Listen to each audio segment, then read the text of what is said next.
Good afternoon, everybody. Debbie Evans and Rolo here, though he might not be here for long. I've bribed him to sit still. I'm continuing reading from chapter 3 of The Secret Adventures of Rolo, book 5, Phoenix and the Dragonling.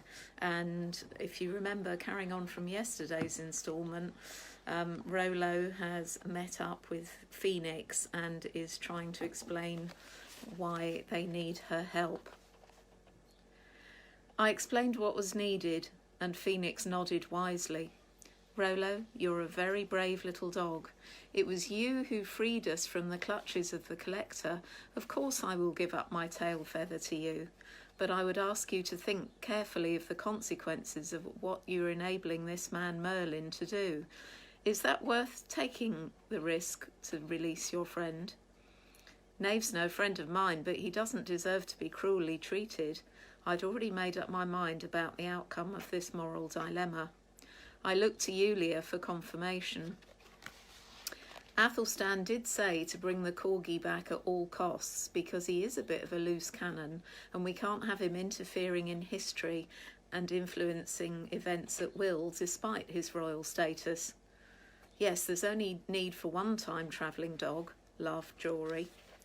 Very well, said Phoenix. She turned her back to me, nodded to Milver, and very deftly the female kite took hold of the trailing tail feather in her beak and gave it a tug. In front of our eyes, Phoenix turned into a very different bird.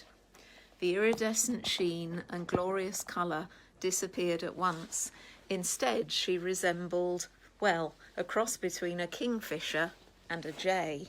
I'm just repositioning this so that Rolo can actually join in as he's taken his little bone onto the floor to have a chew. There was nothing more to say. We thanked her profusely and she assured us she would be fine and that we should go quickly and rescue the dog. Yulia tucked the feather in her belt for safekeeping and we took our leave. The kites escorted Phoenix to make sure she was not harmed by other birds of prey. Back into the realms of myth and legend, and in the right place, easily recognisable by the hill with the single tower, this small dragon dog and tiny rider, bearing a beautiful feather, swooped down to land near the cage and boy. Phew! Pen whistled through his teeth at the sight of the beautiful feather shimmering and glimmering in Yulia's belt. Merlin has been back, and he's bringing a merchant who is interested in buying a dog who can steal things. He was muttering about monetising the dog. Hopefully this trade with the feather will satisfy Merlin, and he will give Knave to me instead. Paws crossed, I muttered, or should that be claws? I was in dragon mode. Yulia and I hid behind the rock, as we heard male voices approaching. Merlin reappeared, and his eyes immediately alighted on the magical phoenix feather. Trade's off, he said, dismissing the merchant with a wave of his hand. He stepped forward to grab the prize. Not until you hand the dog over to me, said the young lad, bravely holding the feather behind his back. Take him, he's yours. The alchemist was positively salivating at the bewitching sight of the glinting, colourful feather, the key to all his dreams. Release the lock, said Pen calmly, teasing the man as he turned the feather around in his hand, aware of the effect it was having. Merlin waved his hands over the cage and muttered something without taking his eyes off the feather, and Pen stepped forward and undid the bolt. With a sudden movement, Pen stuck the feather into the ground like a pennant, where it wavered in the breeze. Merlin stood transfixed for a moment, then rushed forward to snatch it up. He couldn't shift it. The feather was stuck fast in the ground, a bit like the sword in the rock. Had Pen used Merlin's only spell? Yulia had meanwhile run into the cage and climbed up the corgi's short legs and onto his back. She was holding the fur around Knave's thick neck as he waddled out of the cage to freedom. "Release the magic feather!" screeched Merlin. "Not until the dog is truly free," said Pen, with authority belying his years. Merlin was so transfixed by the feather he wanted so much and yet couldn't grasp that he didn't notice Yulia, Knave and I exiting the scene. As soon as we were away from Merlin, Yulia whispered fiercely, "Knave, you're impossible. It's all thanks to Rolo's quick thinking and the sacrifice of a phoenix that you have been rescued. Now we need to get you home as quickly as we can. You've caused enough trouble." "I'm hungry," wailed Knave. Everyone ignored him. I turned round to see Merlin jumping up and down with rage, besides what looked like a blackened stick in the ground. "What happened to the feather?" I asked, trotting to keep up with Yulia, as we needed to put some distance between us and the enraged alchemist. I persuaded Phoenix to use the last of her magical power before she lost it, to protect the feather with a spell, causing it to self-destruct when removed from the earth. After all, we couldn't risk this man Merlin having that kind of power. Goodness knows what he might do. "He's shouting at the boy." I stopped and turned, worried, straining my raised left ear to listen. "A curse on you, Arthur Pendragon. Your ascendancy is fleeting, and your future not a happy one," screeched Merlin. I had no idea what he meant. Yulia said, "Don't worry about young Pen. He will be in charge of his own destiny." "How are we going to get back to the oak tree anyway?" I asked Yulia, as it suddenly occurred to me that Knave was way too heavy for me to carry in flight, as he was at least twice the weight of me. "Do I have to think of everything?" said Yulia with a laugh, and I saw her retrieve a shell from a secret pocket inside her dress. She put it to her lips and blew hard.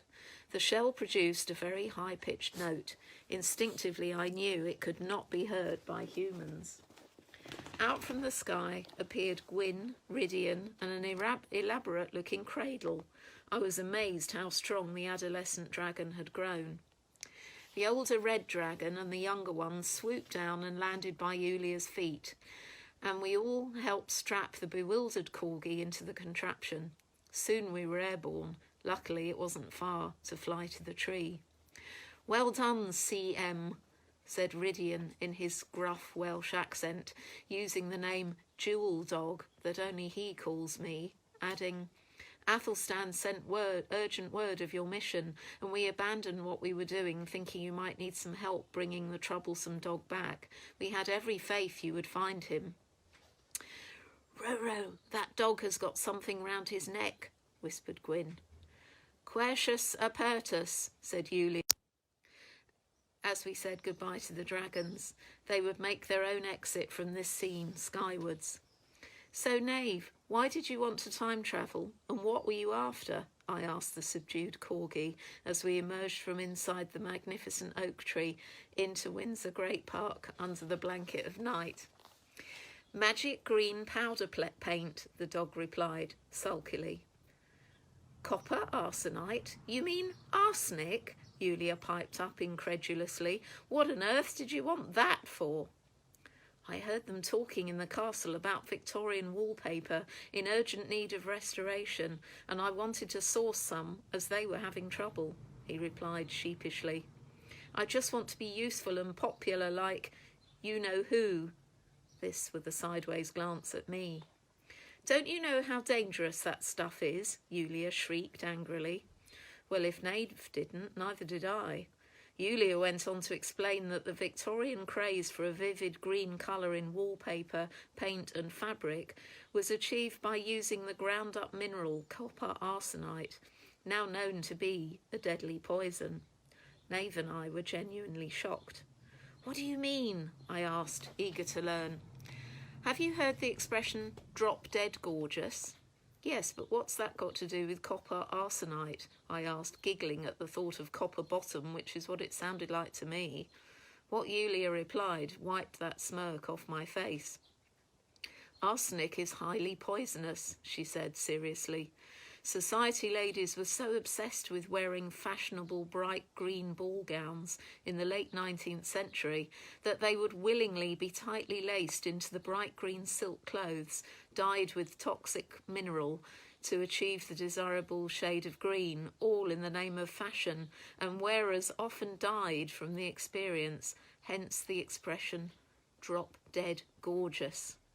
And if they are restoring Victorian wallpaper at the castle, I am confident they will not be using copper arsenite in any way, shape or form. Restorers can replicate that vivid shade of green nowadays. No one has used copper arsenite in wallpaper manufacture since 1885. I was amazed by her knowledge. This woodland girl was beginning to sound like Athelstan. Well, well, who knew? And another thing. What is that glinting round your neck anyway, knave? Asked Yulia, as we followed a pathway towards the castle. Nothing, said Knave, shuffling from his left leg to his right and avoiding eye contact with the girl. A gem, said Yulia with the tenacity of a terrier. Where did you get that from? She was pointing to a precious stone tucked behind Knave's ordinary collar, peeping out from behind a scrap of leather. I thought I recognised the green glimmer of an emerald. Did you steal that from Merlin too? I asked in dismay. No, I borrowed a couple from the crown jewels, he said sulkily. I was going to put them back, he added, embarrassed at being caught. Just wanted to make a jewel collar like yours. Knave was staring at the ground.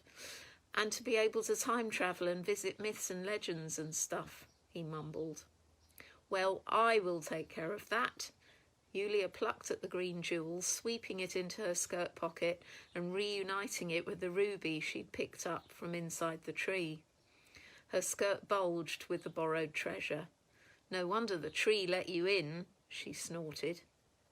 A much chastened Knave was delivered to the gates of Windsor Castle, and we watched his reunion with palace corgi friend Myrtle as they sniffed each other politely, doing the doggy square dance.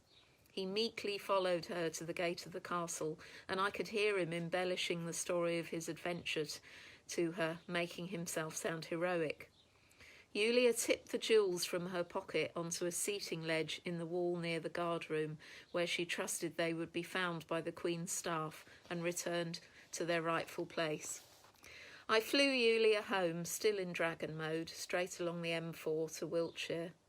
I wondered what became of the phoenix, and wondered if she was happier as an ordinary kind of garden bird.